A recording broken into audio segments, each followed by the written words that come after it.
Have you thought about getting your child some sort of an emergency cell phone device but thought they were really expensive and didn't know what to do? Well, stay tuned. We're going to walk through the phones that I've got, why I've got them, and how you can get one of your own. Stay tuned. Hey everybody, I'm Casey and welcome back to Cascadia Dispatch, Prepping for Non-Preppers, where we have weekly videos to help you get prepared when you maybe don't want to be prepared.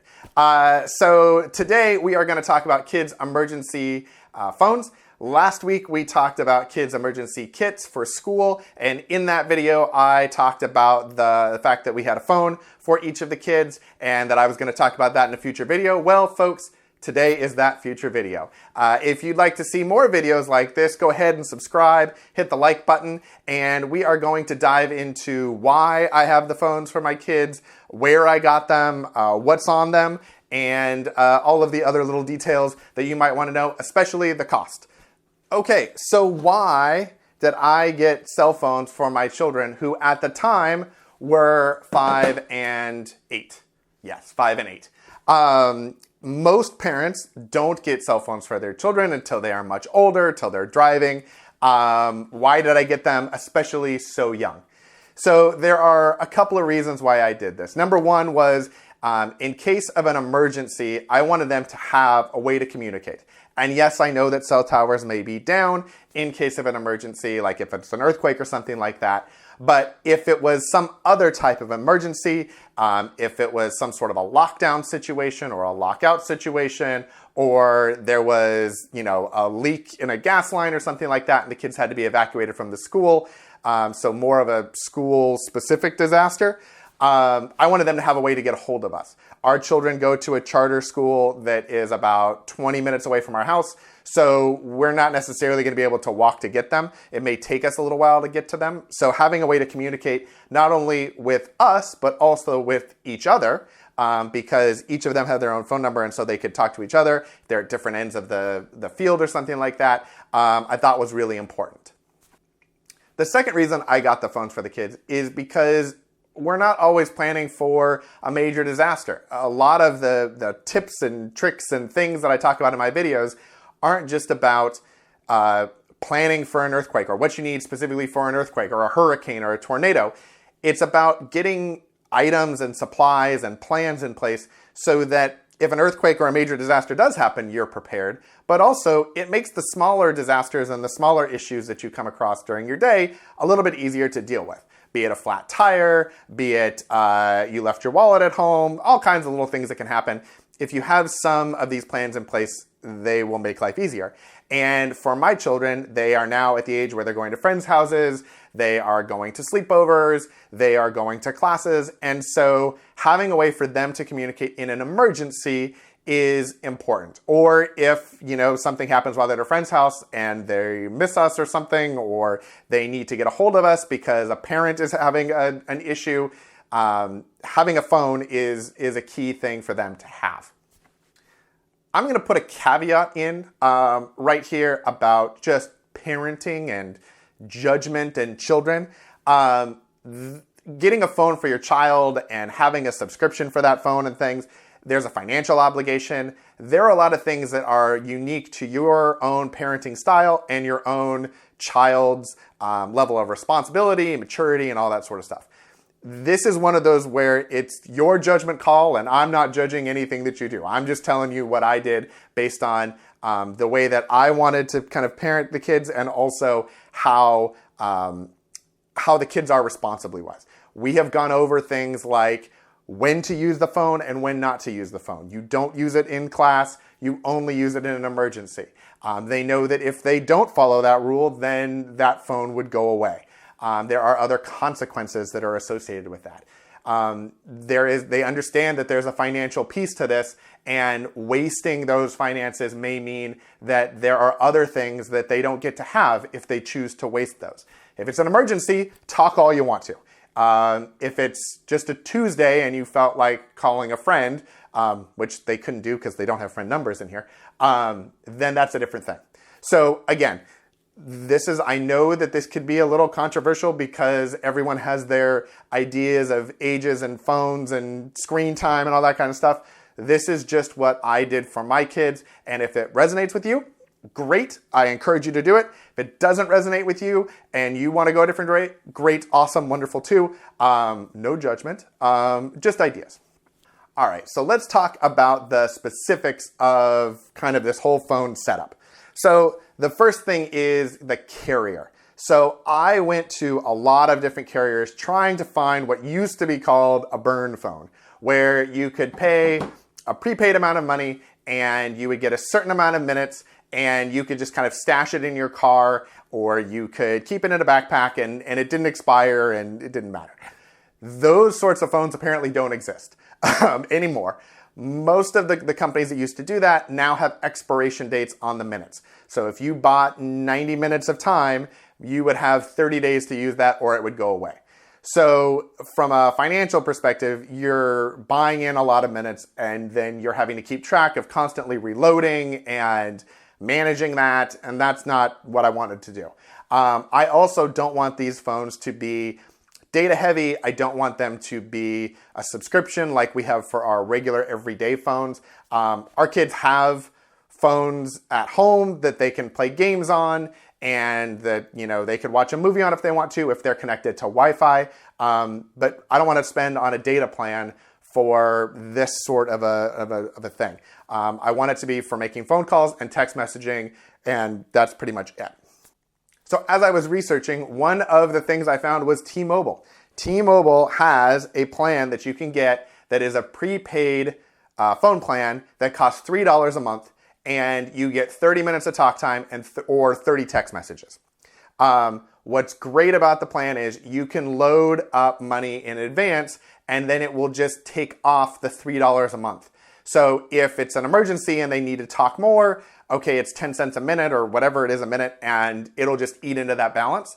Otherwise, it will keep the phone active and it will just be using that $3 a month. They were running a promotion when I got the phones, so I ended up getting 3 years worth of coverage time. It was like a $100 promotion that each of the kids have. So their phones are prepaid for 3 years every month, and I don't have to worry about it. In 3 years, they will probably be at the age where they will want a more significant phone, and we'll probably be in a position where we want to get them a more significant phone. But this will cover them for 30 minutes, whenever they want it, every month.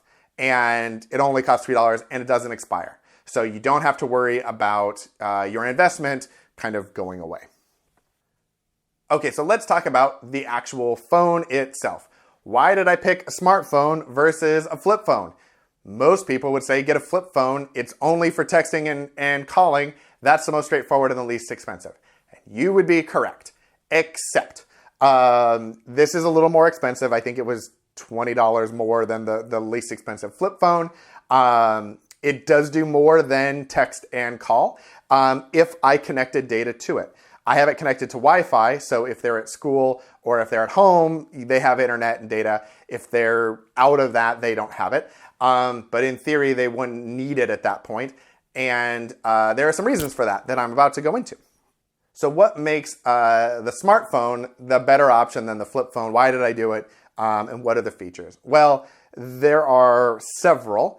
The first one is you can actually load a bunch of information into this phone. So this phone almost kind of becomes a little computer for your kid.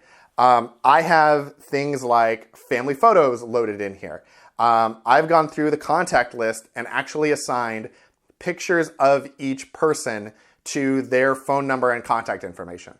So my, at that point, 5-year-old who couldn't read could go in and figure out with the buttons, because little kids are hackers and they know how to get into all of our phones. She was able to go in and find her contact list and look at the pictures and figure out what my number was, what my wife's number was, what her grandparents' numbers were. And if she needed to call or for help, she could look at the pictures and find that. If you have a flip phone, you can't do that very well. Most of the flip phones don't have that capability.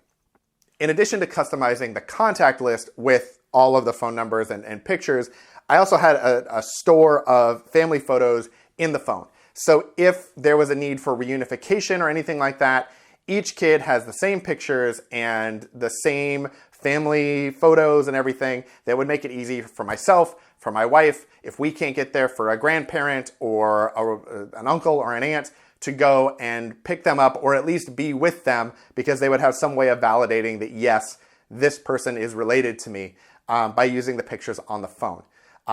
Some people would want to have that in a paper format in an emergency kit. So laminating a family photo, that is another great option. And I would encourage you to do that.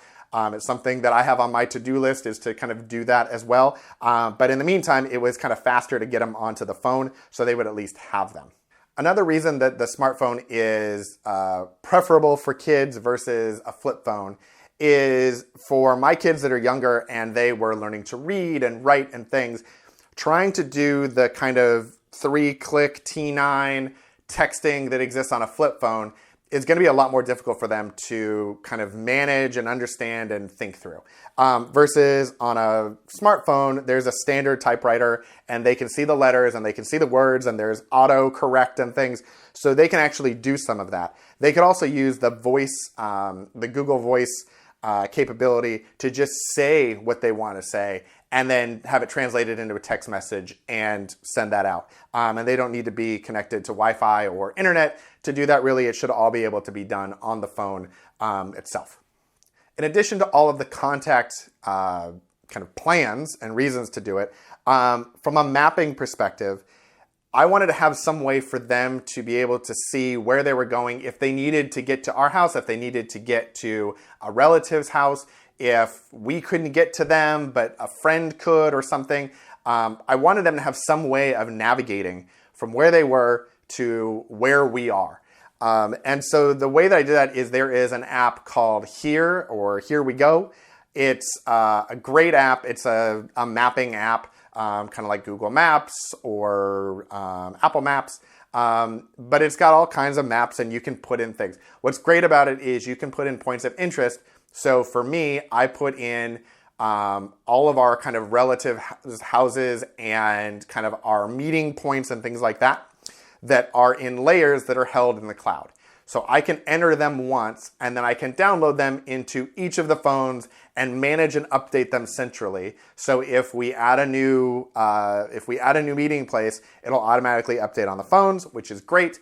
But you can also then have an offline capability. So Here We Go allows you to turn off the online and make it offline only. So if the phones can't connect to cell towers, if they can't connect to Wi-Fi, all of the relevant and pertinent maps, as well as directions and locations, will be available in the phone for them.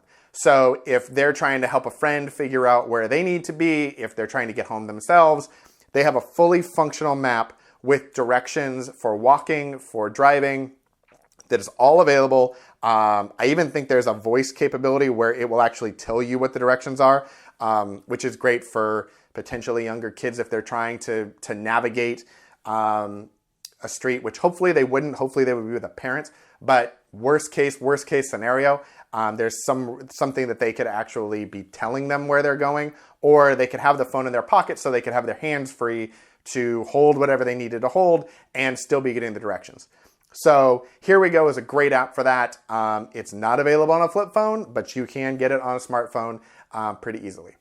Okay, everybody, so that is going to wrap it up for kind of the overview of the kids' emergency phones that I've put together for them. Let me know in the comments if you think your kids would benefit from having an emergency phone. Have you thought about getting your kids an emergency phone?